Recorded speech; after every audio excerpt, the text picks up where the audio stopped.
Ranunculus, crowfoot. R. repens. R. muricatus. The sweat on my fingers makes it impossible to swipe on my phone, so I stop to drink, to lean against the same slope where some bloodthirsty pagan matron screamed for slaughter, to fill my stomach with cold Roman water that will find its way partly into my cells, ballooning them, and partly into my bladder. I text my brother in Mississippi. All is fine. He asks for proof of life. I send a pizza pic. I can't tell if he thinks I'm going to kill myself or someone else. He has wife plus baby plus managerial blah blah. I have 4 limbs and a mean streak. If he thinks I'm chasing glamour, last week's pizza, €8, shows the height of what I've found. Waxy yellow petals, short, like schoolchildren. Muricatus has a green center, making the plant look weedy. Too much green in flowers, and people think they should get dug up.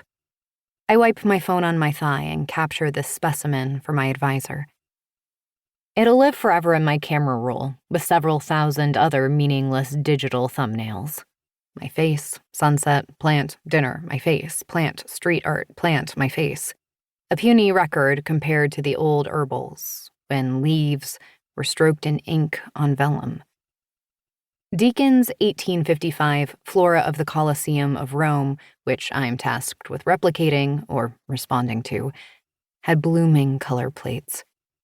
He sat with his monocle and parasol in watercolors, where I'm sitting, my shorts riding up, both of us cataloging what the soil could hold. He was the bard of botany, the crocodile Dundee.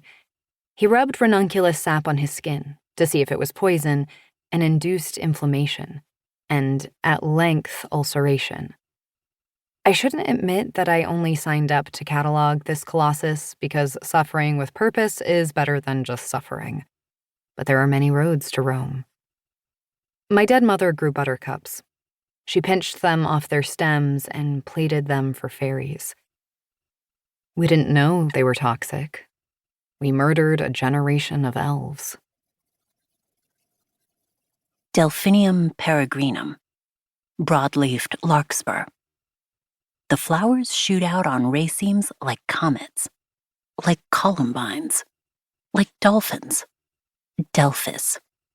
Their blue is thin enough to press and save. I should press them for you. Nothing brightens a letter like a bloom. This apprenticeship is a punishment, not a bravery.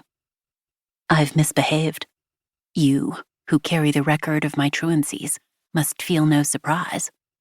My outraged father passed me to his friend and thinks I am contained, counting species in an ancient arena, kneeling to touch a rough leaf or bend back a weeping bloom.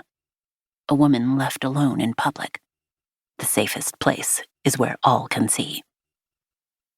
A profession is in some ways a marriage. When Deakin explained my tasks, I was silent. As you would say, I showed him my belly. He gave me a tour of his Colosseum, pointing out the layers, the small climates, the places where light never touches, and the damp spreads. He could not sit in the sun all day, he said. His work was not in compilation, but in comprehension, a higher science.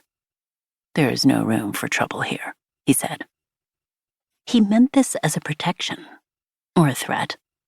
A paternal tone holds both. Before you left, I passed your new husband in the street.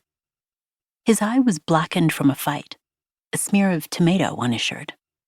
I would have called it blood, but I know tomato when I see it. Imagine choosing such messiness. A man, a marriage. But I'm here, stone set, and you're there, boat-bound.